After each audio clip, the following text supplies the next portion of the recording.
4583వ రోజు ప్రభు మహాకృపను బట్టి శనివారం విజ్ఞాపన కూడిక జరిగే రోజు. దేవుడు ప్రేమించి మనకి ఇచ్చిన ఈ శ్రేష్టమైన సమయాన్ని బట్టి ప్రభు వందనాలు అంటున్నాం. ప్రభు కరుణించి కృప చూపి సహాయం చేయనట్లుగా ఈ కార్యక్రమం అంతట్లో ఏ ఇబ్బందికరమైన పరిస్థితులు ముఖ్యంగా నెట్వర్క్ ద్వారా రాకుండా ప్రభు కృప చూపును కాగా ప్రభు ప్రేమించి ఉదయకాల సమయంలో ఈ కార్యక్రమాన్ని ఇలా జరిగించడానికి దేవుడు ఇష్టపడుతున్నారు. అందుకే వందనాలు. పెద్దలు మన ప్రియులు పాల్ గారు ప్రార్థనతో ఈ కార్యక్రమాన్ని ప్రారంభం చేసుకుందాం. పాల్ గారు. అందరికీ వందనాలు. వాక్యం ప్రకటించు వారి కోటేశ్వరరావు గారు ప్రార్థిస్తున్నాం. నేను విధంగా ప్రభువా తండ్రి మమ్మల్ని లోకంలోకి వెళ్ళి మేము దర్శనం చేసుకొని మీ పాద సన్నిధిలో నాయన మొరపెట్టుకొని భాగ్యం ఇచ్చినారు. స్తోత్రాలు చెల్లిస్తున్నాం నాయన. ఈ విధంగా ప్రభువా తండ్రి నాయన మా గృహాల్లోకి మీ దయగల మాటలు ఏ కోనెల్లేసి ప్రభువా తండ్రి నాయన లోకం గురించమని నేను చేరొచ్చిన వీళ్ళందరినీ బట్టి స్తోత్రాలు. ఇంకా రావాల్సిన వారి సకాలంలో చుట్టూ మీకు అనుగ్రహించమని దావాల్సిన నేను ఆత్మతో నింపండి. మీ దయగల మాటలు మాకు ఎనగల చెవి గ్రహింపగల హృదయం అనుగ్రహించండి. నెట్ ద్వారా కరెంటు ద్వారా ఏ తొందర లేకుండా ధారాళంగా మీ మాటలు మీకు కృప చూపమని మా రక్షకుడు మా విమోచకుడు సజీవుడైన యేసయ్య అతి శ్రేష్టమైన నామమున ప్రార్థించి వేడుకొంటున్నాం తండ్రి. ఆమేన్. ఆమేన్. వందనాలన్నా. పెద్దలు మన ప్రియులు పాల్ గారు చక్కని ప్రారంభంతో ప్రారంభించడం జరిగింది. ఈ గాయకులుగా నియమించబడిన దిద్దే యేసేపు గారు నల్లగుంట్ల తూర్పుగోదావరి జిల్లా నుంచి వారు నియమించబడ్డారు. అన్న యేసేపు అన్న పాట పాడండి ఒకటి. వందనాలు.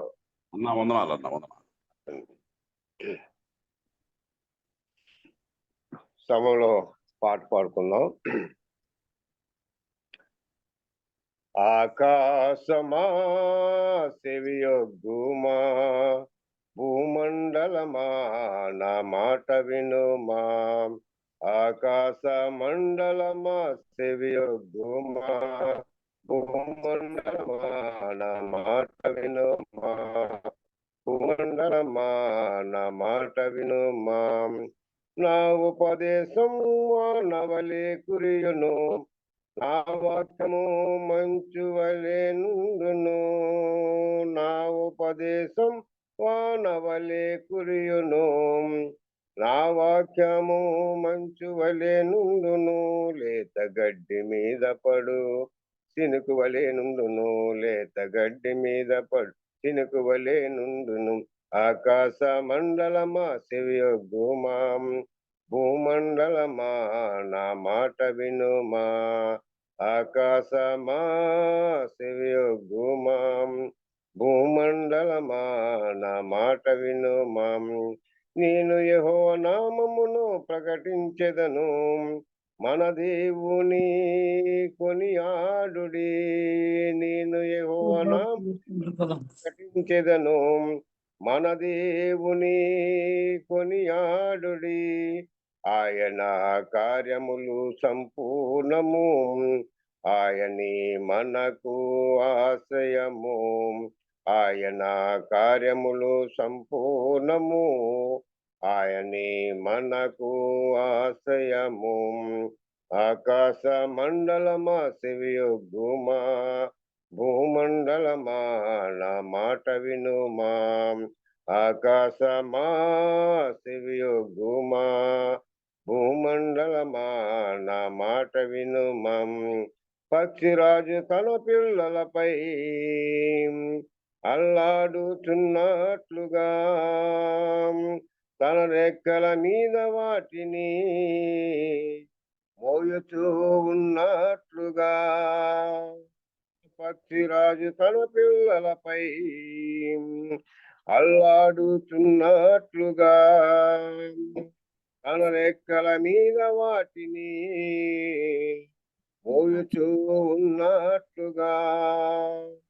యెహోవా నిన్ను మోయును,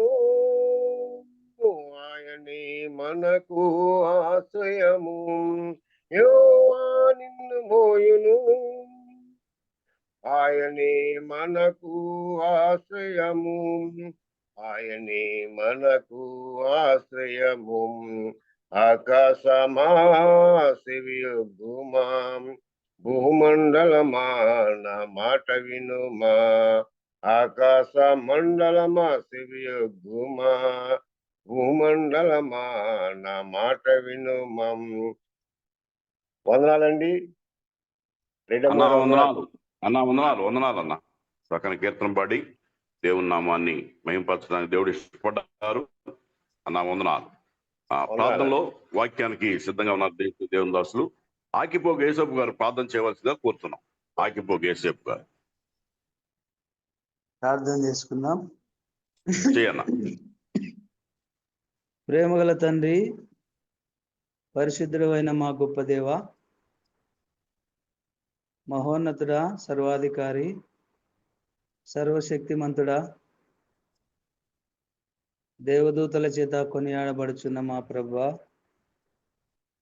నాయన మీరు శ్రేష్టమైనటువంటి మీ పరిశుద్ధమైన నామమును బట్టి మీ కొందనాలు స్తోత్రాలు చెల్లిస్తున్నాం ప్రభువా.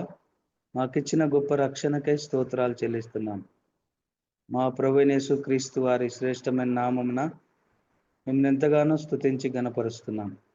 వచ్చిన వారందరిని బట్టి స్తోత్రము చెల్లిస్తూ ఏ అంతరాయం లేకుండా ఈ కూడికను నడిపించమని, మీరు అలంకరించమని ఉదయకాలమున మిమ్మల్ని స్తుతిస్తూ మాకిచ్చినటువంటి ప్రాణప్రాప్తికై స్తోత్రము చెల్లిస్తూ యేసు ప్రభు నామమున ప్రార్థించి స్తోత్రము చెల్లించి అడిగి వేడుకుంటున్నాం తండ్రి. ఆమేన్. ఆమేన్. అన్నా మంచిది. వాక్యానికి సహాయంగా ప్రార్థన చేసిన ప్రియులకి ప్రత్యేకమైన వందనాలు. ఉదయకాల సమయంలో దేవుని యొక్క వాక్యాన్ని అందించడానికి వినుకొండ నుంచి పూనూరి కోటేశ్వరరావు గారు దేవుని దాసులు మన మధ్యలో ఉన్నారు. వచ్చిన ఈ ఉదయకాలపు మార్నింగ్ కాన్ఫరెన్స్ లో చేరిన అందరికి కూడా, పెద్దలకు అందరికి వందనాలు తెలియజేస్తూ ఉన్నాను. అంతకుముందు ఒక వారం ఒక రోజున నాకు కూడా అవకాశం ఇచ్చారు. నాకు కూడా అవకాశం ఇచ్చి మాట్లాడే అవకాశం కలిగించారు. అందుకు వందనాలు తెలియజేస్తూ ఉన్నాను. ఈరోజు సహోదరులు పూనూరి కోటేశ్వరరావు గారు ఈ రోజు వాక్య పరిచర్య చేయడానికి మరి అన్న ఫోన్ అడ్డం పెట్టాను. అన్నా నా మాట వినిపిస్తుందన్నా? అన్నా బాగుంది, మాట బాగా వినపడుతుంది. ఫోను అడ్డంగా తిప్పండి అంటున్నారు అంతే. ఓకే. పూనూరి గారిని లైన్ చేస్తున్నారు. ఓకే వస్తున్నారు. కనెక్టింగ్ అవుతుందని చెప్పారన్న, ఫోన్ చేశాము. సరే, అదే కొద్ది నిమిషాలు, 2 నిమిషాల్లో ఆయన సంబంధించిన కొన్ని విషయాలు మీకు తెలియజేస్తాను. పూనూరి కోటేశ్వరరావు గారు మంచి దైవజనులు. వినుకొండ ప్రాంతంలో నాకు గత 25 ఏళ్ళుగా తెలిసినటువంటి దైవజనులు. మంచి రైటరు, పాటలు రాస్తారు, వాక్యం చక్కగా చెప్పగలిగినటువంటి వారు. వినుకొండలో ఓబయ్య కాలనీలో క్రిస్టియన్ మీటింగ్ హాల్ అనే మందిరాన్ని స్టార్ట్ చేసి అక్కడ ఒక 30-40 మంది దాకా ఆరాధన చేయడానికి వస్తారు. వినుకొండలో ఉన్న ప్రాముఖ్యమైన విషయం ఏంటంటే, బ్రదర్ సంఘాలు చుట్టుపక్కల 5 దాకా ఉన్నాయి. అందరూ కూడా కలిసే ఏ కార్యక్రమాన్ని నిర్వహిస్తారు. ఎవరికి ఎక్కడ కార్యక్రమం జరిగినా కూడా అందరం కలిసే కార్యక్రమంలో పాల్గొంటాము. ఎవరికి ఎటువంటి ఇబ్బందులు లేవు. ఏ చిన్నదైనా సరే అందరిని పిలుచుకోవడం ఇక్కడ ఉన్నటువంటి ఆనవాయితీ. కోటేశ్వరరావు గారు 1967లో నర్సరావుపేటలో జన్మించారు. తల్లిదండ్రులు వెంకయ్య గారు, యోగమ్మ గారు. తల్లిదండ్రులు దేవుని నమ్ముకోలేదు, కానీ కోటేశ్వరరావు గారే మొట్టమొదట మరి యేసయ్యను నమ్ముకున్నటువంటి వారు. 1988లో ఆయన రక్షణ తీర్మానం చేశారు. యేసుపాదం గారని వారు వాక్యం చెప్తూ ఉండగా వారి ద్వారా రక్షణలోనికి వచ్చారు.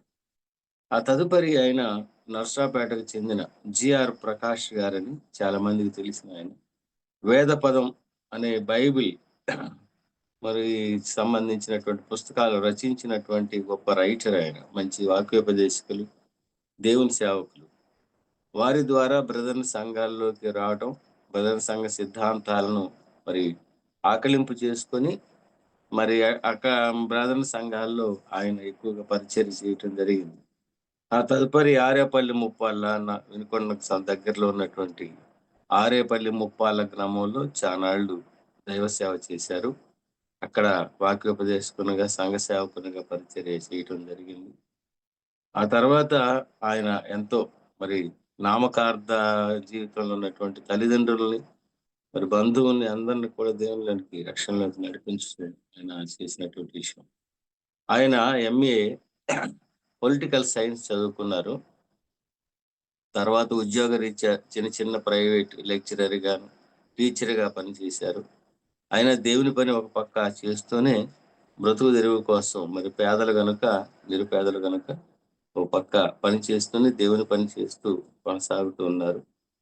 ఆయన చాలా చక్కగా మాట్లాడతారు. ఎట్లాగా అంటే ఎటువంటి ఆర్భాటాలు ఉండవు.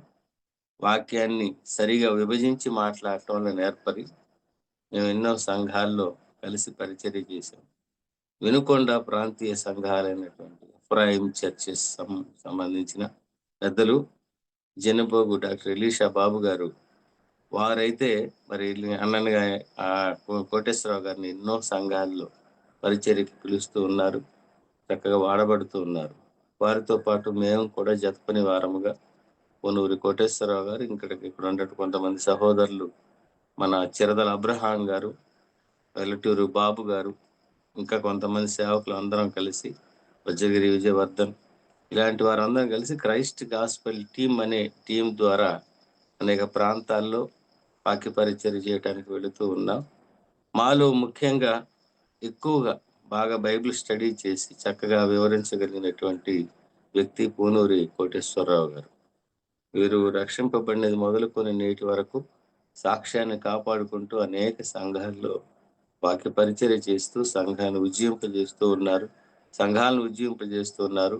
తనకున్న చిన్న సంఘం అయినా కూడా వారు కార్యక్రమాలు ఘనంగా ఏర్పాటు చేస్తారు. సేవకుల్ని మరి గౌరవించే విషయంలో కానీ ఇతరుల పెద్దల మధ్య తగ్గి ఉండే విషయంలో కానీ ఆయన చాలా మంచి వ్యక్తిగా, మంచి విశ్వాసిగాను, అంతేకాకుండా మంచి దైవజనుడిగా పేరు పొందారు. చక్కగా పాటలు కూడా రాస్తారు. మంచి కుటుంబం అంతా రక్షణలోకి వచ్చింది. ఒక బాబు, ఒక పాప పెళ్ళింది. అల్లుడు కూడా రక్షింపబడి పాపకు నేనే బాప్తిసం ఇవ్వడం జరిగింది. అల్లుడు కూడా రక్షింపబడ్డారు. అందరూ కుటుంబం అంతా రక్షణ తీర్మానం చేసి రక్షణలో ఉన్నారు. రక్షింపబడి దేవుని సన్నిధిలో కొనసాగుతూ ఉన్నారు. వారు చాలా మంచి వాక్యోపదేశకులు కాబట్టి వారి గురించిన సాక్ష్యం చెప్పమని అడిగారు కనుక నాకు తెలిసిన కొన్ని విషయాలు మాత్రం మీకు చెప్పడం జరిగింది. ఇప్పుడు వారు జూమ్లోకి వస్తే వారు ఇంకా వారికి తెలిసిన విషయాలు కూడా మధ్యలో కొన్ని కలుపుకొని చెప్తారని ఆశపడతా ఉన్నాను. వారి కోసం ప్రార్థన చేయండి. మేమంతా కలిసి వినుకొండ ఏరియాలో మరి ఎక్కువగా పరిచర్యకు వెళతా ఉన్నాము. మా కోసం కూడా ప్రార్థన చేయాలని ప్రేమతో మనవి చేస్తూ ఉన్నాము. వారు జూమ్లోకి వచ్చి ఉంటే వారిని కంటిన్యూ చేయాలని కోరుతున్నాను. అన్న వాళ్ళు ఆయన మీ ఇంటికే వస్తారు. మా ఇంటికి వస్తున్నారన్న. అయితే ఇంకొక విషయం అన్నలో ఉన్నటువంటి ప్రత్యేకత ఏంటంటే ఈ ఇంగ్లీష్ లో ఉన్నటువంటి చాలా గ్రంథాలని తెలుగులో ట్రాన్స్లేట్ చేశాడు ఆయన. చాలా చాలా కష్టమైన ప్రక్రియ అయినా అటువంటి కార్యాలు చక్కగా నిర్వహించారు. మరి చాలా మంచి వ్యక్తి, నమ్రత కలిగిన వారు మరి మన మధ్యలో ఈరోజు వాక్య పరిచర్య చేయడం అనేది దేవుడు మనకి మొదటి వాడ కడపటి వాడ ముత్తిని గెలిచిన యుగముల రేడా అనే పాటను పాడుతున్నాం. వజ్రగిరి జోసఫ్ గారు నాన్నగారు రాసిన పాట.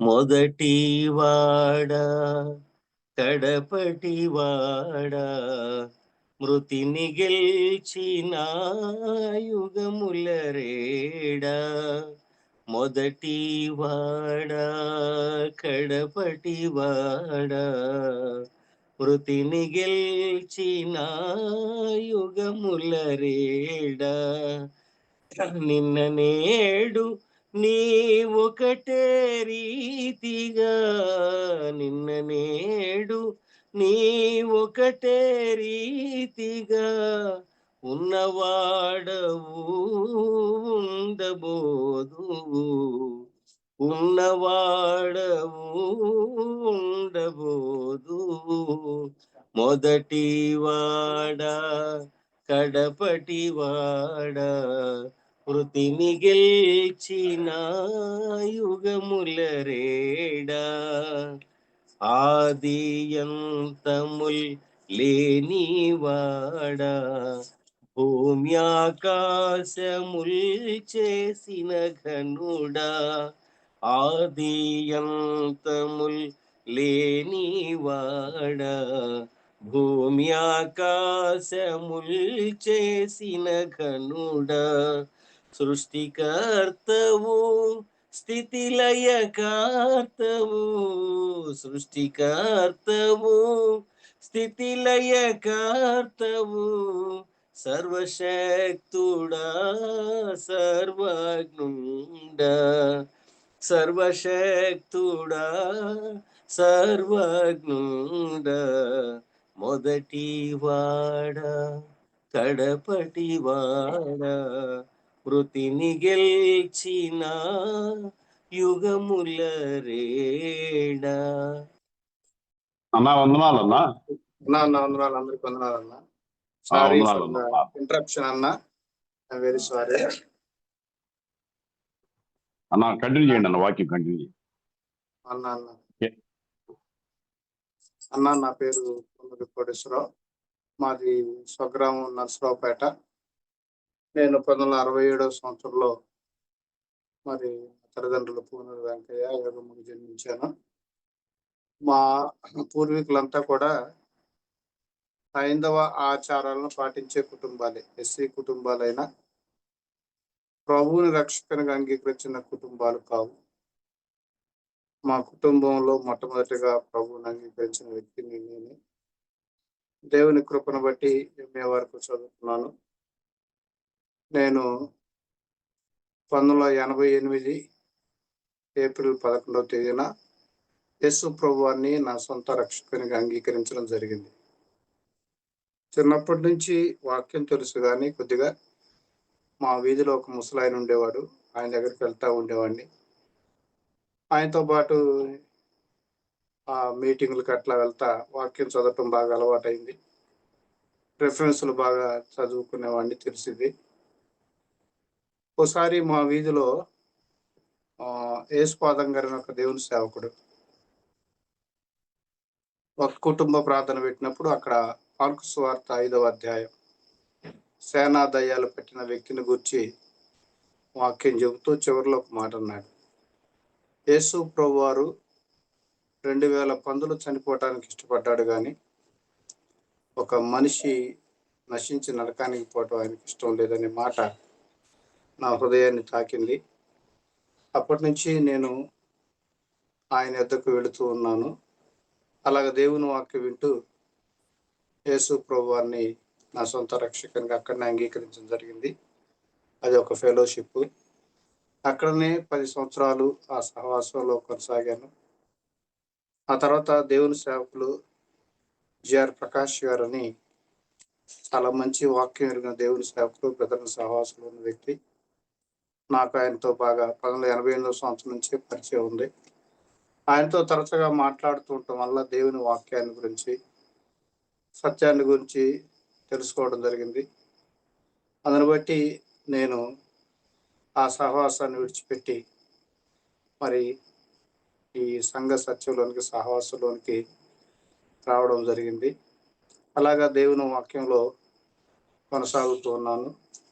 2002వ సంవత్సరం నుంచి దేవుని సేవలో మరొక సహోదరునితో కలిసి సంఘం నడుపుకుంటూ మేము కొనసాగుతున్నాం.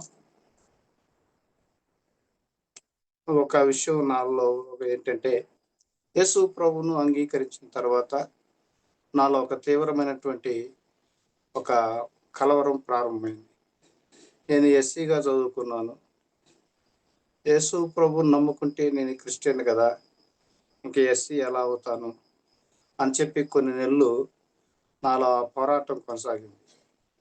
అలాంటి పరిస్థితుల్లో ఒకరోజు సాయంకాలం దేవుని దగ్గర నేను తీర్మానం చేసుకున్నాను, ప్రభువా నేను ఎస్సీగా అంటే ఉద్యోగం అప్లై చేయాలంటే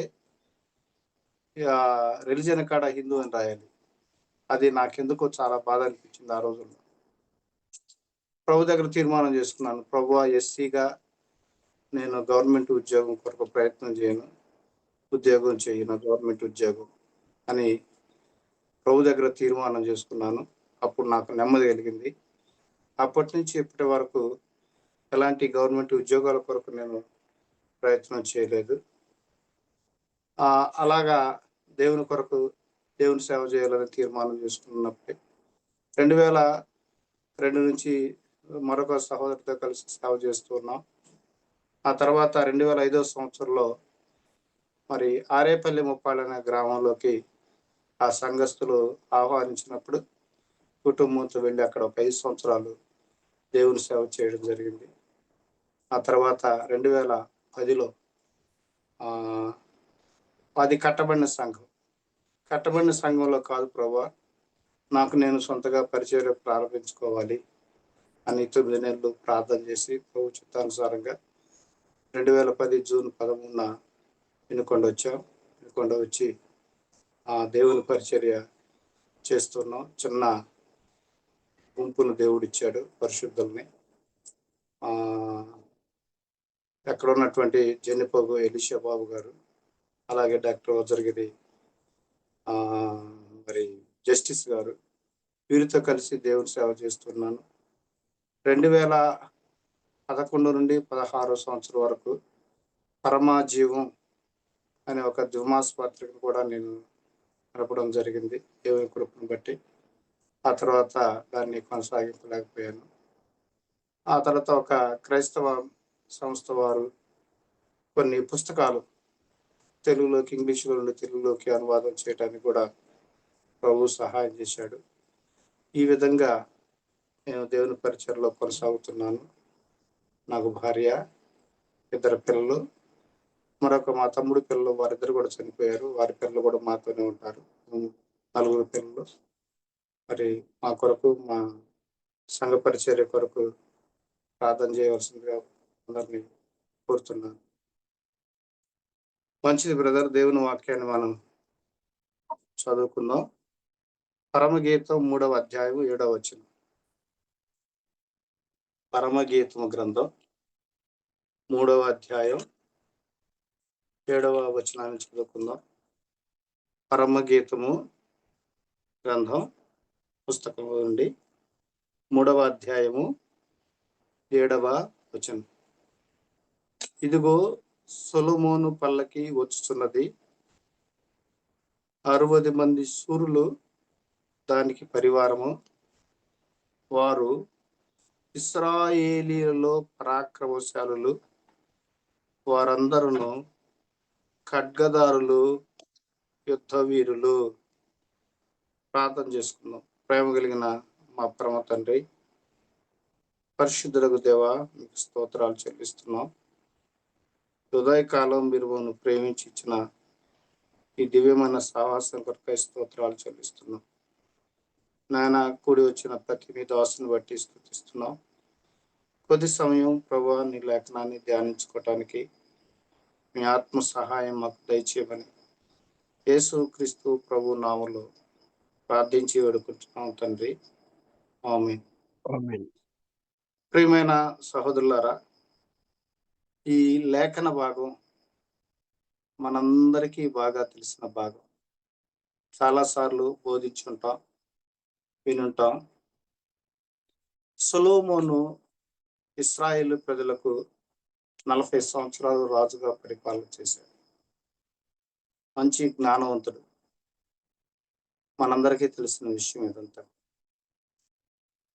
సొలొమోను రాజు పల్లకిలో వెళుతూ ఉన్నాడు.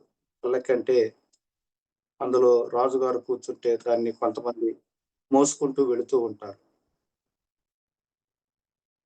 అది పల్లకి. రాజుగారు కోటలో ఉంటే భద్రత వేరు. రోజు మనం భద్రతను గురించి మాట్లాడుకుంటున్నాం. రాజుగారు కోటలో ఉంటే భద్రత వేరు. కోట చుట్టూ సైన్యం పహరా కాస్తూ ఉంటుంది. శత్రువులు ఆయన్ని సమీపించటం, కీడు చేయటం చాలా దుర్లభమైన పని.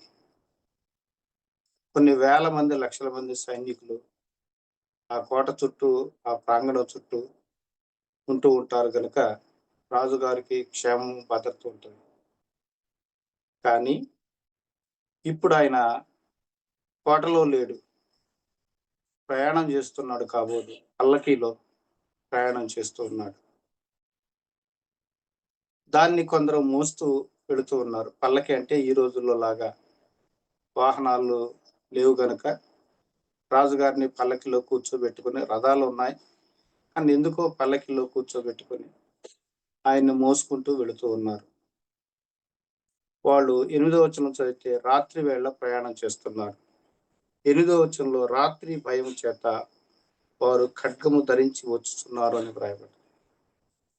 కనుక రాత్రి వేళ రాజుగారిని పల్లకిలో తీసుకుని పోతున్నారు, మోసుకుని పోతున్నారు. రాజుగారు కోటలో లేరు, బయట ఉన్నారు కనుక తన ప్రాణానికి ఏ రూపంలోనైనా ముప్పు వచ్చే ప్రమాదం ఉంది. శత్రు భయం కావచ్చు, మరొక రకమైన దాడి కావచ్చు. ఏ విధంగానైనా సరే కోటలో ఉంటే భద్రత వేరు, కోట బయట ఉండే భద్రత వేరు. కనుక బయటికి వచ్చాడు ఆయన, అందులోనూ రాత్రి వేళ. రాత్రి వేళ అంటే సమీపంగా ఉంటే ఒకవేళ దివిటీల్లో కనబడవచ్చేమో కానీ దివిటీ కాంతిలో చాటు మాటలు పొంచి ఉన్నవారు, కనుమరుగ్గా ఉన్నవారు మరి చాలా కష్టం, కనిపించరు.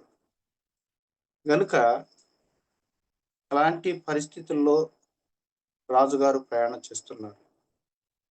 మరి అలాగున ప్రయాణించే పరిస్థితుల్లో రాజుగారిని కాపాడవలసిన బాధ్యత అంతా ఆ పరివారం మీదే ఉంది. ఆయనకి రక్షణగా ఉన్న వారి మీదే ఉంది. ఏమాత్రం తేడా వచ్చినా చాలా ప్రమాదం జరుగుతుంది. కనుక రాజుగారికి కాపలా ఉండేవారు, భద్రతగా ఉండేవారు చాలా బాధ్యతతో కూడిన పనిది. చాలా జాగ్రత్తగా వాళ్ళు చేయాలి. ఏమాత్రం తేడా వచ్చినా కానీ వారికి ప్రాణాపాయం ఉంటుంది కూడా. కాబట్టి అలాంటి పరిస్థితుల్లో రాజు కేవలం 60 మందినే, వేల సంఖ్యలో సైన్యం ఉండగా తాను బయటికి పల్లకిలో పోతున్నప్పుడు కేవలం 60 మంది పరివారాన్ని మాత్రం ఎన్నుకున్నాడు. వారందరూ కూడాను పరాక్రమవంతులు, ఖడ్గదారులు, యుద్ధ వీరులు అని వ్రాయబడింది. రాజు బయటికి పోతున్నప్పుడు తన ప్రాణాన్ని కాపాడవలసిన బాధ్యత, తనకి ప్రొటెక్షన్ ఇవ్వాల్సిన బాధ్యత కలిగిన వారిని ఎన్నుకునే విషయంలో ఎంతో నమ్మకమైన వారిని ఆయన ఎన్నుకుంటాడు. అన్ని వేల సంఖ్యలో కలిగిన సైన్యంలో కేవలం 60 మందినే తన వెంట తీసుకుని వెళ్తున్నాడంటే వారెంత నమ్మకమైన వారై ఉండాలి. కనుక నమ్మకస్తులను ఎన్నుకున్నాడు. తర్వాత వారంతా ఖడ్గం ధరించి ఉన్నారు. వాళ్ళందరూ పరాక్రమశాలులు, యుద్ధ వీరులు అని వ్రాయబడింది.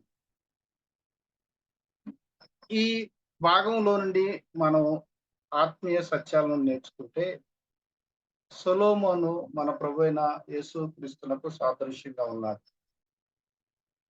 సొలొమోను కేవలం ఒక 40 సంవత్సరాలే రాజ్య పరిపాలన చేస్తే మన ప్రభువు సకల యుగముల్లో రాజు అని తిమోతికి రాసిన మొదటి పత్రిక 1:17 వచనంలో మనం చూస్తాం.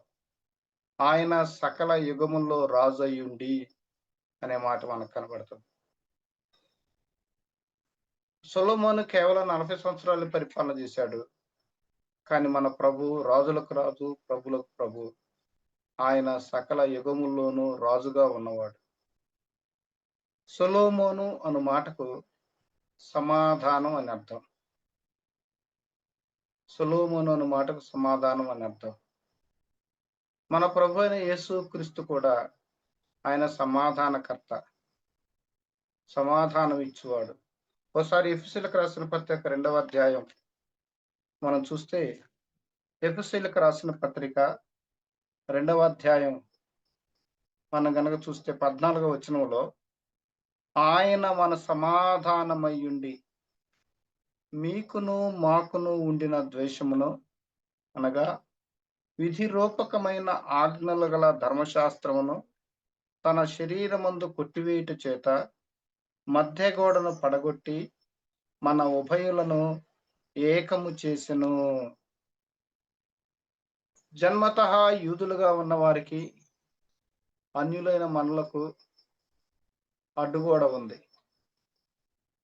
యేసు ప్రభువారు శిలువలో తన ప్రాణాన్ని పెట్టుట ద్వారా, తన రక్తాన్ని చిందించుట ద్వారా సకల మానవాళి పాపమును విమోచించటం మాత్రమే కాదు గాని, యూదులకు అన్యులకు మధ్య ఉన్న అడ్డుగోడను పడగొట్టి వారికి మనకి సమాధానం అనుగ్రహించాడు.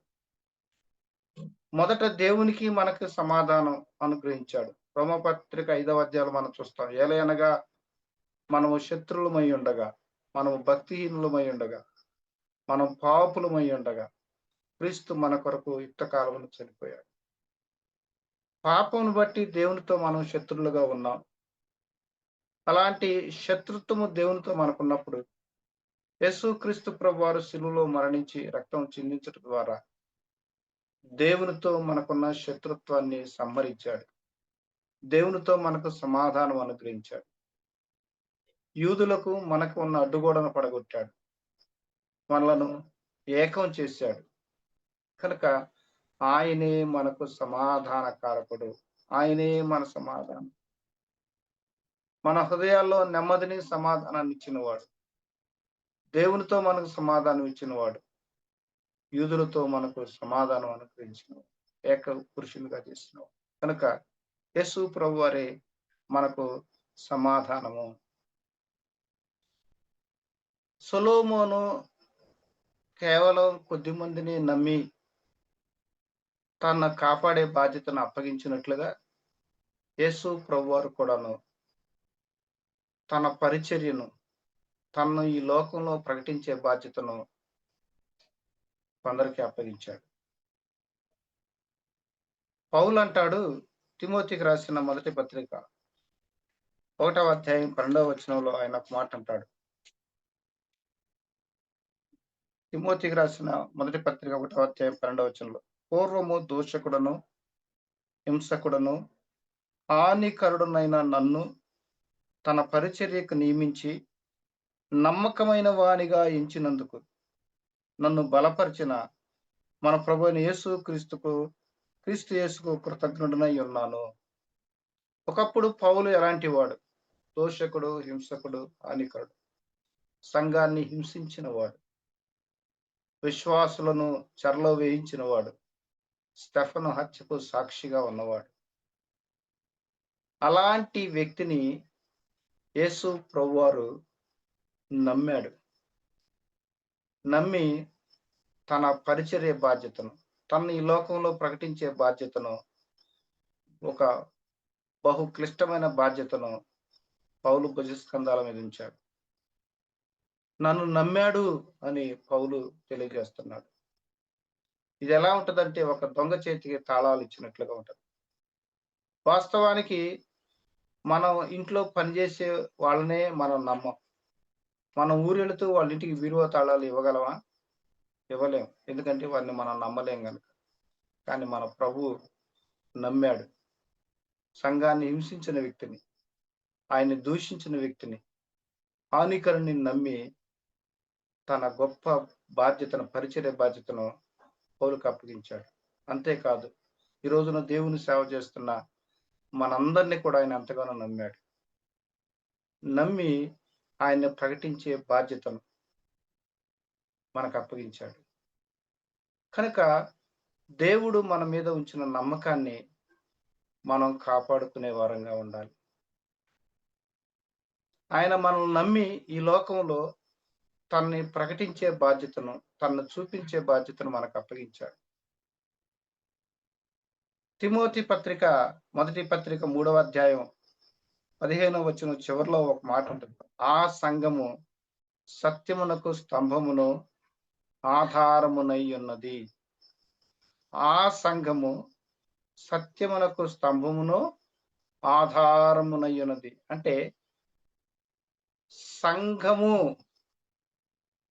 ఒక సంఘము ఒక రూఫ్ అనుకోండి. ఆ రూఫ్ నిలబడాలి అంటే పునాదులు, ఈ పిల్లర్స్ గట్టిగా ఉండాలి. ఒక బిల్డింగ్ దూరం నుండి కనపడతా ఉంటది. ఆ బిల్డింగ్ దూరం నుండి కనపడాలంటే ఆ పిల్లర్స్ గట్టిగా బలంగా ఉంటేనే ఆ బిల్డింగ్ నిలబడగలుగుతుంది, లేకపోతే ఆ పైకప్పు పడిపోతుంది.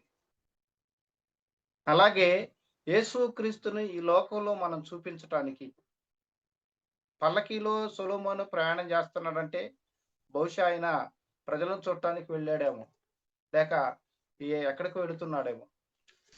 అలాంటప్పుడు ఆయన కనపడుతున్నాడు, ఆయన ఊరేగిస్తున్నారు.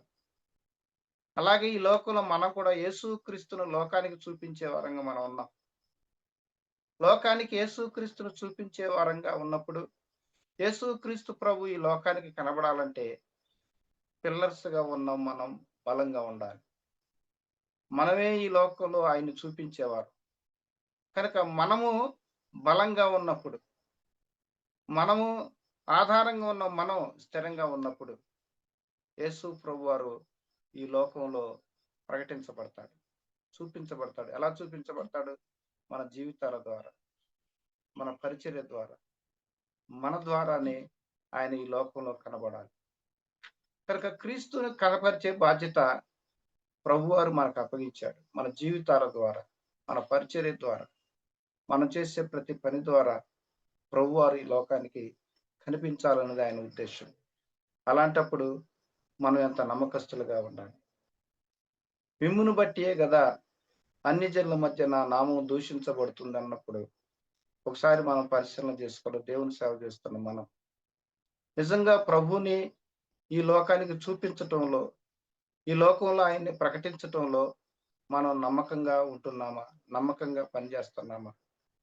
ప్రభువు మనల్ని నమ్మి ఈ బాధ్యతను మనకు అప్పగించినప్పుడు మనం ఎంతవరకు నమ్మకంగా ఉండగలుగుతున్నాం? మత్తయి సువార్త 25వ అధ్యాయంలో మనం చూసినప్పుడు అక్కడ ఒక మనుషుడు దేశాంతరానికి వెళుతూ తన దాసులను పిలిచి తన ఆస్తిని వారికి అప్పగించెను అని రాయబడింది. ఆస్తిని ఎవరైనా అప్పగిస్తారా దాసులకి, పని వాళ్ళకి? కానీ ఆయన అప్పగించినట్లుగా మనం చూస్తున్నాం. అంటే వారిని ఎంతగా నమ్మాడు ఆయన. నమ్మబట్టే తన ఆస్తిని వారికి అప్పగించాడు. అలాగే యేసు ప్రభు వారు కూడా మనల్ని నమ్మాడు. మనల్ని నమ్మి మనం ఏంటో, మన జీవితం ఏంటో ఆయనకు బాగా తెలుసు. కానీ ప్రభు మనల్ని నమ్మి గొప్ప పరిచర్య బాధ్యతను మనకు అప్పగించాడు. కనుక ఆ నమ్మకాన్ని మనం కొనసాగించుకోవాలి. ప్రభు పనిలో మనం నమ్మకమైన వారుగా ఉండాలి. అలాగే వారంతా కూడా పరాక్రమశాలులు అని రాయబడింది. పరాక్రమం అంటే గొప్ప బలం, గొప్ప బలం. పౌలు తిమోతి అంటాడు, నా కుమారుడు అయిన తిమోతి, క్రీస్తు యేసునందున్న కృపచేత బలవంతుడవు కమ్ము అంటాడు. దేవుని కృపచేత ప్రతిరోజు మనం బలపరచబడుతూ ఉండాలి. దేవుని కృప మనం బలపరుస్తూ ఉంటుంది. దేవునితో నిత్య సహవాసం కలిగి ఉన్నప్పుడు ఆయన పునరుద్ధానపు శక్తిని మనం అనుభవించగలుగుతాం. దేవుడు పరాక్రమ కార్యం చేశాడు. ఆయన ఈ లోకంలో జీవించినప్పుడు ఎన్నో గొప్ప కార్యాలు చేశాడు. మనుషులకు అసాధ్యమైన గొప్ప కార్యాలు చేశాడు. వాటన్నిటికీ మించింది ఏంటంటే మరణమును జయించి, మరణమును ఓడించి పునరుద్ధానుడై లేవడం. లోకంలో ఎవ్వరూ ఇంతవరకు ఆ పని చేయలేదు. మరణాన్ని ఓడించడం ఎవరికీ సాధ్యం కాలేదు. ఆయన ఒక్కడే ఆ కార్యాన్ని చేయగలిగాడు. ఆయన పునరుద్ధానుడు, మరణాన్ని ఓడించాడు, పరాక్రమ కార్యం చేశాడు. ఆయన యందు విశ్వసించిన మనలో ఆయన పునరుద్ధాన బలం ఉంది. గనుకనే పాపములో నశించిపోతున్న అనేకులకు శిలువ సువార్తను ప్రకటించడం ద్వారా, పునరుద్ధానపు వార్తను ప్రకటించడం ద్వారా అనేకులు మరణములో నుండి జీవములోనికి రావడానికి మనం కూడా దేవుని పనిలో వాడబడుతున్నాం. అంటే ఒక వ్యక్తి పాపంలో నుండి పరిశుద్ధతలోనికి రావడం, నిత్య మరణంలో నుండి నిత్య జీవంలోనికి రావడం అనేది చాలా గొప్ప కార్యం. ఒక పేదవానికి సహాయం చేయటం కంటే, లేక ఇంకొక మంచి కార్యం చేయటం కంటే, ఒక వ్యక్తిని నిత్య మరణములో నుండి నిత్య జీవంలోనికి తీసుకొని రావడం అనేది అన్నిటికంటే మించిన గొప్ప కార్యం. ఆ బలమైన కార్యాన్ని దేవుడు మన ద్వారా చేయిస్తున్నాడు. కనుక ప్రభువు నందు మనం బలవంతులం, మనం పరాక్రమవంతులుగా ఉన్నాం. అలాగే వారంతా ఖడ్గదారులు, ఖడ్గాన్ని ధరించారు. రాజును కాపాడే బాధ్యత వారి మీద ఉంది కనుక వారందరి చేతుల్లో ఉంది ఖడ్గం ఉంది, ఖడ్గం ధరించున్నారు. ఎఫెసీయులకు రాసిన పత్రిక 6వ అధ్యాయం 18వ వచనాన్ని కనుక మనం ఒకసారి జ్ఞాపకం చేసుకుంటే అందులో ఒక చక్కని మాట వ్రాయబడింది. ఎఫెసీయులకు రాసిన పత్రిక 6వ అధ్యాయం 18వ వచనం, ఆత్మ వలన ప్రతి సమయమునందును ప్రతి విధమైన ప్రార్థనలను విజ్ఞాపనను చేయుచు, క్షమించాలి, 17వ వచనం, మరియు రక్షణయను శిరస్త్రాణమును దేవుని వాక్యమును ఆత్మ ఖడ్గమును ధరించుకొనుడి. దేవుని వాక్యమును ఆత్మ ఖడ్గము.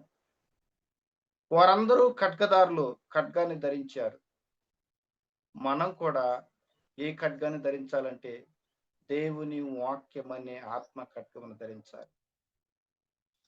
వారు ఖడ్గాన్ని ఎందుకు ధరించారంటే 2 పనులు, 2 మేళ్ల కోసం. ఏంటంటే, ఒకటి శత్రువు నుండి తమను తాము కాపాడుకోవడానికి, రెండవది శత్రువుని ఎదిరించటానికి. ఖడ్గం వారు ధరించినది ఎందుకంటే శత్రువు నుండి తమను తాము కాపాడుకోవాలి, రెండవది శత్రువుని ఎదిరించాలి. కాబట్టి వారి చేతులు ఏముండాలి? ఖడ్గం ఉండాలి. దేవుని వాక్యం అనే ఆత్మ ఖడ్గం, ఆ ఖడ్గం ద్వారా మనల్ని మనం ఎలా కాపాడుకోగలుగుతామంటే 119వ కీర్తనలో 11వ వాక్యంలో ఒక మాట వ్రాయబడింది. 119వ కీర్తన 11వ వాక్యం, నీ ఎదుట నేను పాపము చేయకుండానట్లు నా హృదయములో నీ వాక్యము ఉంచుకొని ఉన్నాను అన్నాడు.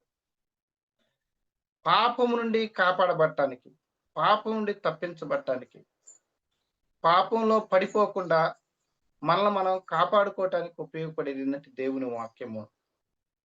దేవుని వాక్యం మన హృదయంలో ఉన్నప్పుడు ఆ వాక్యము మనల్ని స్థిరపరుస్తుంది, మనల్ని బలపరుస్తుంది, పాపములకు దూరంగా మనల్ని ఉంచుతుంది. దేవుని వాక్యం మనలో భయాన్ని పుట్టిస్తుంది. ఆ భయం వల్ల మనము పాపం చేయకుండా జాగ్రత్త పడతాం. కనుక ఖడ్గము తను తాను కాపాడుకోవటానికి ఉపయోగపడుతుంది.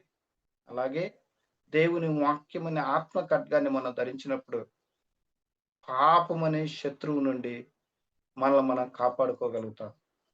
రెండవది, ఖడ్గము ద్వారా శత్రువుని ఎదిరించగలుగుతాం, శత్రువుని చంపగలుగుతాం. మనం సువార్తల్లో గమనించినప్పుడు యేసు ప్రభువారు అపవాది చేత శోధించబడ్డాడు. అపవాది ఆయన్ని 3 విషయాల్లో శోధించాడు. ఆ 3 విషయాల్లో ప్రభువు వారిని ఎలా ఎదిరించాడంటే లేఖనాన్ని చూపించి, దేవుని వాక్యాన్ని చూపించి అపవాదిని ఎదిరించాడు. కనుక దేవుని వాక్యము శత్రువుని ఎదిరించటానికి, శత్రువును ఓడించటానికి ఖడ్గము ఎలా అవసరమో అలాగే మన శత్రువైన అపవాదిని ఓడించటానికి, అపవాదిని జయించటానికి, అపవాదిని ఎదుర్కోవటానికి దేవుని వాక్యం మనకు అవసరం. కనుక మన హృదయాలు దేవుని వాక్యంతో నింపబడినప్పుడు దేవుని శక్తిని మనం కలిగి ఉంటాం. అందుకని కొలస్సీ పత్రిక 3వ అధ్యాయంలో వ్రాయబడిన మాట ఏంటంటే, క్రీస్తు వాక్యము మీలో సమృద్ధిగా నివసింపనీయుడి. ఆ వాక్యము మనల్ని బలపరుస్తుంది, ఆ వాక్యము మనకు శక్తిని ఇస్తుంది, ఆ వాక్యము మనలను జయజీతంలోకి నడిపిస్తుంది. కనుక దేవుని వాక్యం అనే ఆత్మ ఖడ్గమును ధరించిన వారంగా మనం ఉండాలి. దివారాత్రులు దేవుని వాక్యాన్ని ధ్యానించాలి.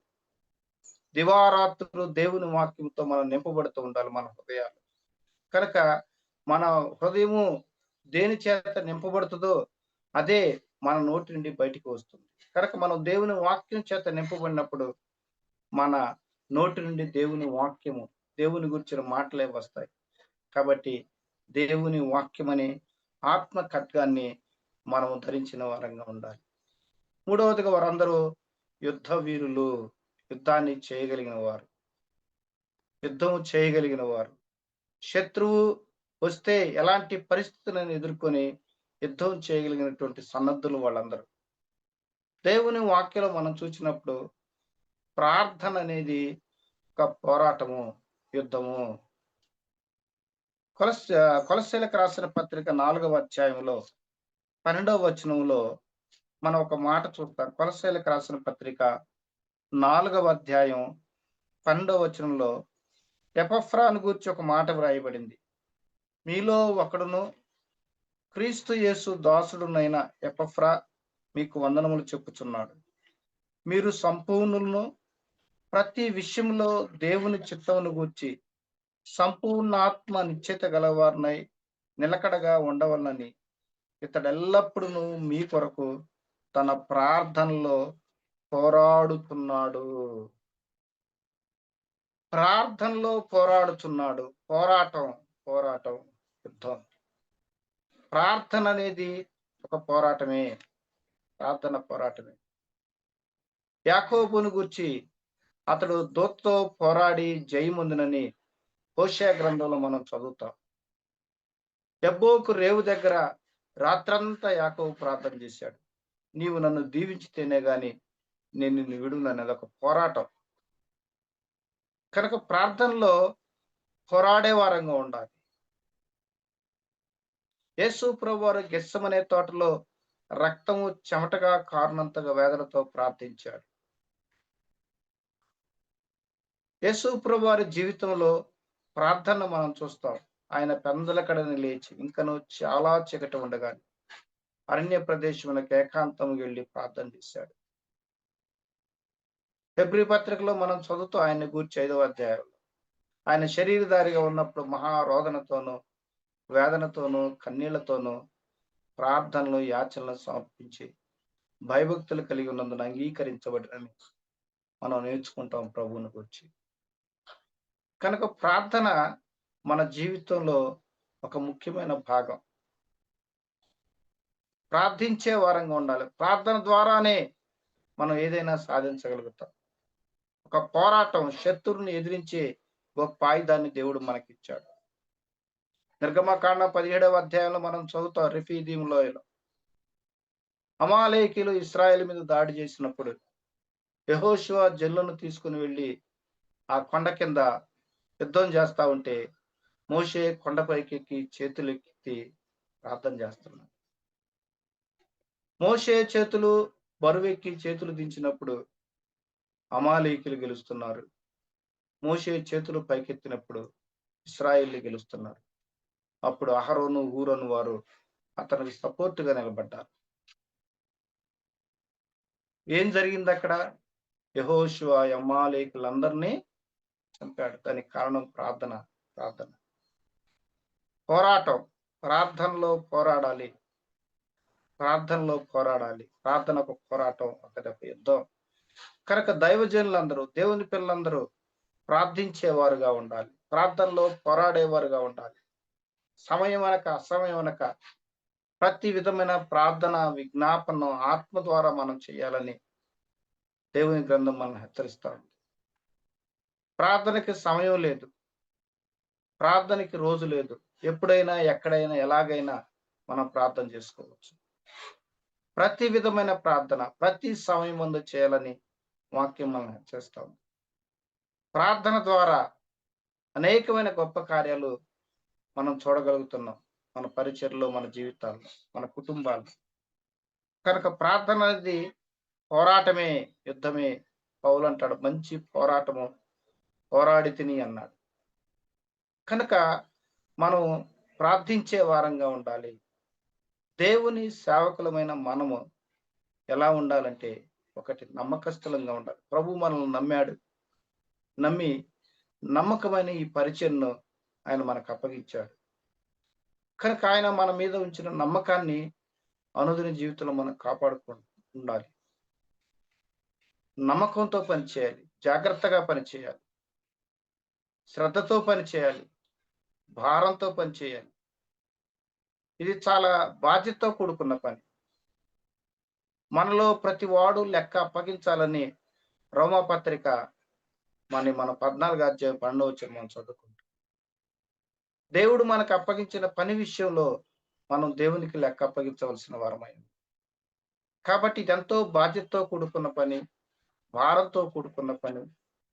జాగ్రత్తగా చేద్దాం, నమ్మకంగా చేద్దాం. ప్రభు మనకు అప్పగించిన పని మనం సంపూర్ణంగా నెరవేర్చుతాం. యోహాను సువార్త 17వ అధ్యాయం 4వ వచనంలో ప్రభు అన్నాడు, చేయుటకు నీవు నాకు ఇచ్చిన పని సంపూర్ణంగా నెరవేర్చి భూమి మీద నిన్ను మహిమపరిచితిని అన్నాడు. అలాగే మనం కూడా మరి దేవుని వాక్యాన్ని ధ్యానిస్తూ, ప్రకటిస్తూ, ప్రార్థిస్తూ ప్రభు మనకు అప్పగించిన పని నమ్మకంగా పనిచేద్దాం, నమ్మకంగా పూర్తి చేద్దాం. దేవుడు మన మీద ఉంచిన ఈ గొప్ప భారాన్ని, బాధ్యతను మరి మరణం వరకు నమ్మకంగా ఉంటూ కొనసాగుదాం. దేవుడు ఈ మాటలు మన కొరకు దీవించునుగాక.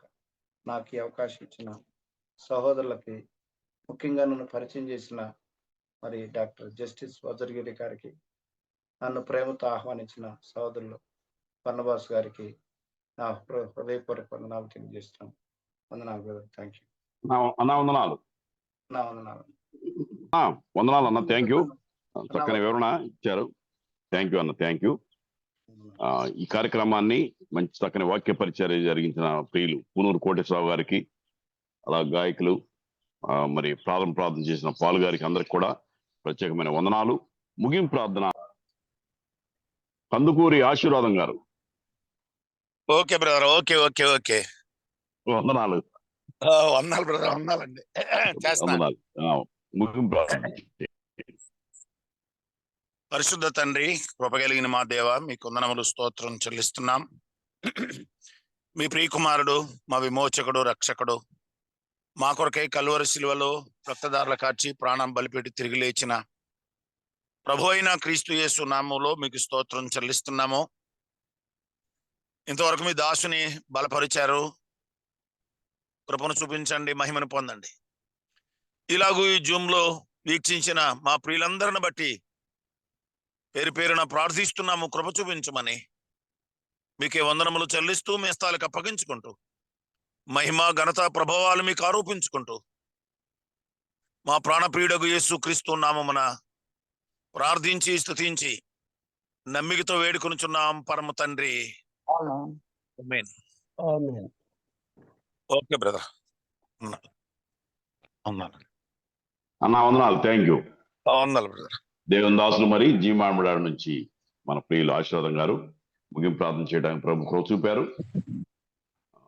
మొదటి నుంచి మరి చక్కని కార్యక్రమం నడపడానికి దేవుడు చేసిన మేలును బట్టి ప్రభు స్తోత్రాలు చెల్లిస్తూ మిగిలిన సమయాన్ని ప్రియులు బర్నబాస్ గారికి అప్పగిస్తున్నాం.